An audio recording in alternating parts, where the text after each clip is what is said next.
Hello guys, कैसे आप सभी। आज हम पढ़ेंगे हिंदी साहित्य और सांस्कृतिक चिंतन, जो कि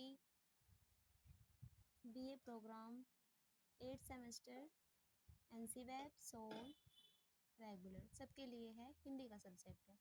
पहले हम सिलेबस देख लेते हैं। सिलेबस इसमें हमारी टोटल 4 यूनिट हैं।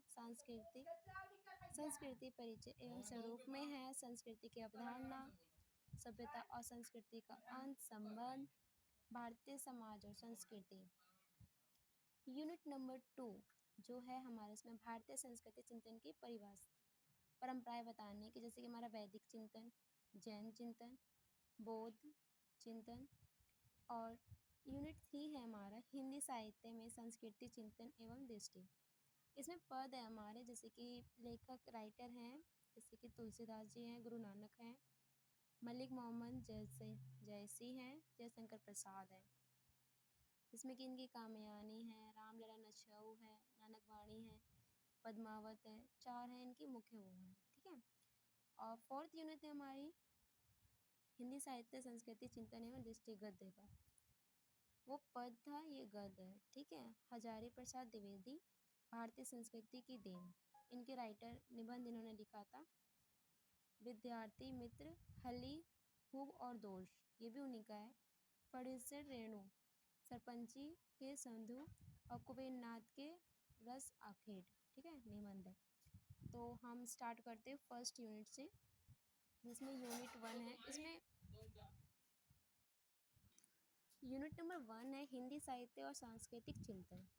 इसमें हमें परिभाषा, परिचय, अवधारणा ये सब बताना है। तो स्टार्ट करते हैं हम। संस्कृति की अवधारणा। सांस्कृतिक का अर्थ। सांस्कृतिक शब्द संस्कृत धातु के शब्द से बना है, जिसका अर्थ है परिसर, सुधारना या श्रेष्ठ बनाना। संस्कृति मनुष्य के जीवन में उन गुणों, विचारों, व्यवहारों, परंपराओं, कलाओं, साहित्य, धर्म, नैतिक मूल्य और जीवन पद्धति का समग्र रूप है, जो समाज की पीढ़ी दर पीढ़ी हस्तांतरित हो रहा है। मतलब पहले की संस्कृति हमारी कुछ और थी, वो समय के साथ साथ परिवर्तित हो रही है। एक हाथ से दूसरे हाथ में जा रहे, एक पीढ़ी से दूसरी पीढ़ी पे जा रहे हैं। इनके जो अभी हमारे बोलते हैं कि 8 सेमेस्टर है, तो इसमें विद्वानों के द्वारा लिखी हुई आपको परिभाषा देनी पड़ेगी कि उनके क्या विचार थे इस पे। तो डॉक्टर सर्वपल्ली राधाकृष्ण। संस्कृति विवेक वृद्धि का विकास है। और बी.एड ट्रेल, संस्कृति वह जटिल संपूर्णता है जिसमें ज्ञान, विकास, विश्वास, कला, नैतिक, कानून, रीति रिवाज आदि सम्मिलित होते हैं। संस्कृति की विशेषताएं क्या होती हैं? संस्कृति मानव निर्मित होती है, ये पीढ़ी दर पीढ़ी हस्तांतरित होती रहती है। संस्कृति सामाजिक होती है, व्यक्तिगत नहीं। ये समाज में होते हैं, एक पर्सनल किसी की नहीं होती है। ये परिवर्तनशील होता है, इसमें समय के अनुसार परिवर्तन होता है। संस्कृति जीवन की दिशा और मूल्य प्रदान करती है। एक हमें लक्ष्य देती है कि हाँ ये है हमारा संस्कृति है। दूसरा है इसमें सभ्यता और संस्कृति का अंत संबंध। सभ्यता का अर्थ। सभ्यता मनुष्य के भौतिक विकास और बाहरी जीवन शैली को दर्शाता है, जैसे विज्ञान हो गया, तकनीक हो गया, यातायात हो गया, भवन, वस्त्र आदि। संस्कृति और सभ्यता में अंतर। अब आपको डिफरेंस पता होना। संस्कृति और सभ्यता में अंतर। आधार बता सकते हैं, स्वरूप है, संबंध है, उद्देश्य, शक्ति, ये आप देख लेना कैसा है। ठीक है। संस्कृति और सभ्यता में संबंध क्या क्या है? संस्कृति और सभ्यता एक दूसरे के पूरक है। इसके मतलब अगर संस्कृति है और तो उसके साथ साथ ही सभ्यता चलती रहेगी।